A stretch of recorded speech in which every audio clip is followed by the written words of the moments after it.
Hey guys, so here it is. Here's the new Athearn Genesis GP38-2 Southern Pacific number 4812 with DCC and sound, as you can see there.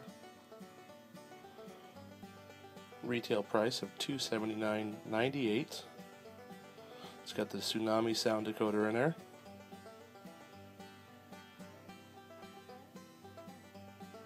Let's go ahead and unbox it. Alright, so as soon as you open the box, you have your Genesis locomotive warranty, information to fill out, and just information about the warranty. You do have to place a stamp on it. It is not a pre-stamped envelope or warranty card. Next thing you have here is the sign up for Athearn News, mailing list, YouTube, Facebook, all that kind of stuff, their social media. Then you have your operator's manual and sound guide. Now let's get to the part you all been waiting for. Typical Genesis packaging, you've got the top foam layer. I'll move that to the side, and there she is, all in her Athearn packaging. Down this little slot right here is a whole lot of nothing.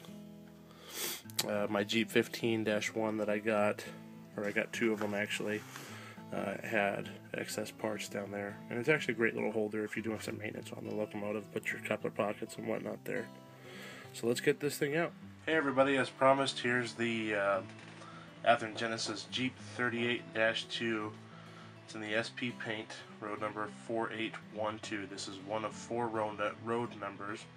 I believe it's road numbers 4812, which I have there, 4800, 4837 or something like that, and 4822, which is the other one that I have. Athearn spared no expense in putting the detail into this model to make it as prototypically accurate as possible. SP was obviously, as most know, well known for their light packages. As you can see, has been clearly duplicated on this model, on the nose and on the long hood, as well as the high-profile snowplow on the front, MU cables on both front and rear, and train line or air hose on the front and rear as well. If you look at the top there, we'll go into a little bit more detail as we go on, but this particular locomotive has the prime type air conditioner, the antenna stand with a cone type antenna, and the antenna conduit or wiring conduit, as well as the P3 air horn.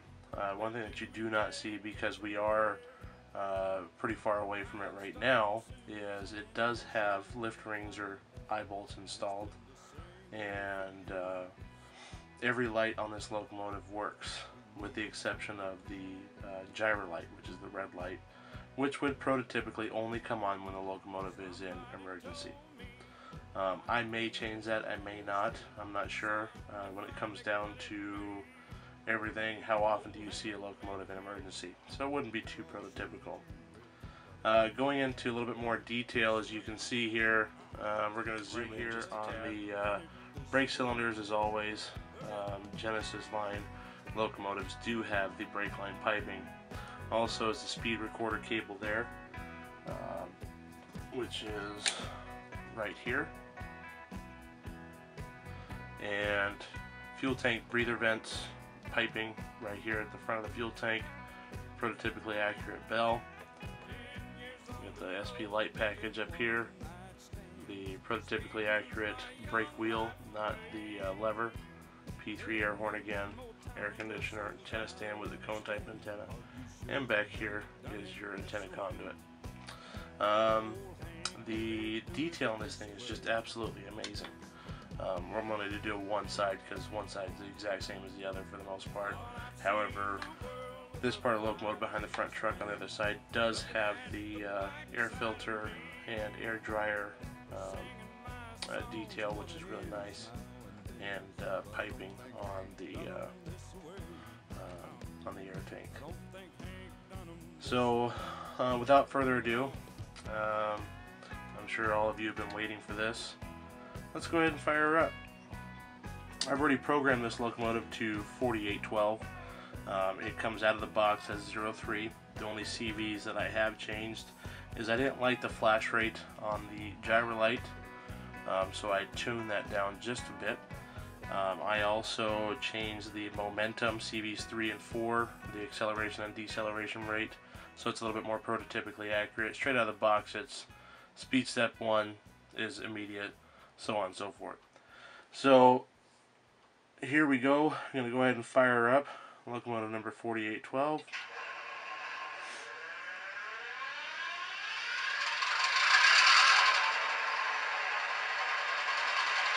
And just like any locomotive, F0 controls your lights. You see there's the headlight there. And it has Rule 17 dimming, so function 7 dims the light. There it is, bright and dim. Okay, function 5 controls the gyro light. See, I toned it down a little bit. Normally it's boom, boom, boom, boom, that type of peak. I'm going to keep that on for now. Now we're going to go to the sound functions. F1 is the bell. F2 is your longhorn. F3 is the short horn.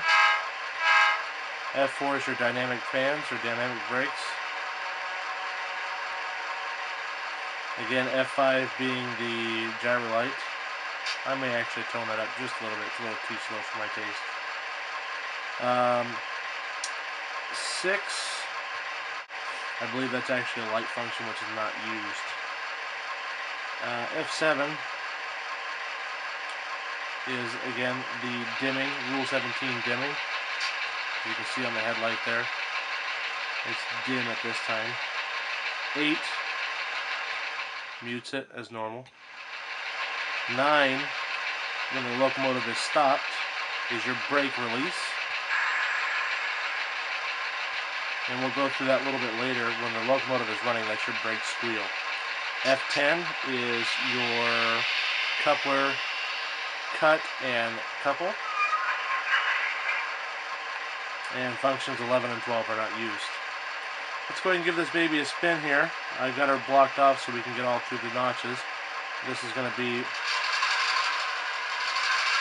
functions, or excuse me, speed steps and notches 1 and 2 and 3, 4, 5, 6, 7, and notch 8. Here's your dynamic brakes. Slows the locomotive down, or it doesn't slow it down, it just slows the prime mover down as it's supposed to.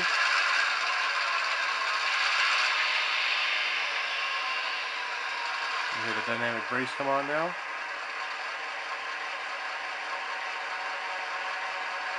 And when you take the dynamic brakes off, it goes back up to whatever your speed step was. And we'll go ahead and put it back down to idle again. Alright, we'll get it up a little bit actually. We'll get it up to speed step 38 on the throttle. And we'll go ahead and go down, hit our F9 for the brake squeal. There we go, back to stopped. And we're going to do a prototypical shutdown now, using the emergency stop function on the DT402 handheld throttle.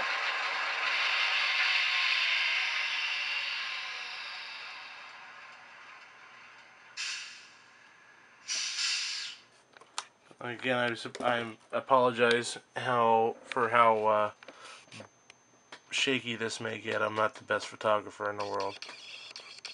So you can see there, the paint is just absolutely immaculate.